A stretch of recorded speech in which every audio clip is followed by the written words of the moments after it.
السلام عليكم، ازيكم يا شباب؟ يا رب تكونوا بخير. ترتيب الدوري الاسباني وترتيب الهدافين، وطبعا يعني اتمنى لو انت اول مره تشوفني يعني تشترك في القناه لو انت مش مشترك، يعني بعد اذنك تطوعا منك، ويعني ايه تسيب لنا كومنت في الكومنتات وتفعل زر الجرس عشان يوصلك كل جديد لو انت مهتم باخبار الكوره. وطبعا في فيديوهات كتير جدا على القناه تقدر تتابعها. طيب نخش على طول في الموضوع.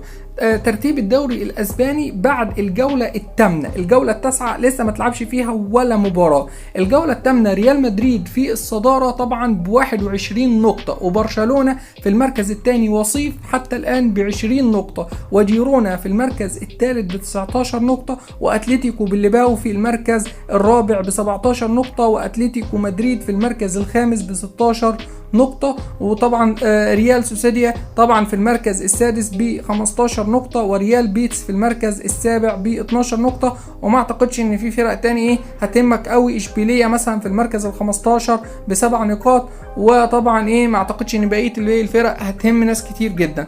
طيب حتى الان يعني ده ترتيب الدوري الاسباني بعد الجولة الثامنة، بعد الجولة الثامنة.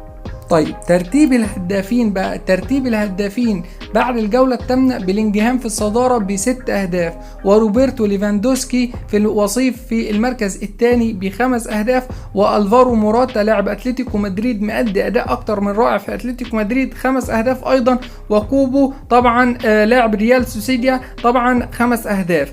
فده ترتيب الهدافين. وخوسيلو حتى الآن لاعب ريال مدريد جايب 4 أهداف، فيعني اعتقد هم دول اللي يهموك حتى الان. فيعني بلينجهام في الصداره، روبرتو ليفاندوسكي وموراتا وكوبو كلهم جايبين 5 اهداف، وعندك طبعا لويس سواريز طبعا 4 اهداف، وخوسيلو 4 اهداف. فده ترتيب الهدافين وترتيب الفرق بعد الجوله الثامنه. لسه الجوله التاسعه ما تلعبش فيها اي مباراه. اتمنى يعني لو انت اول مره تشوفني ما تنساش تشترك في القناه وتفعل زر الجرس عشان يوصلك كل جديد. سلام.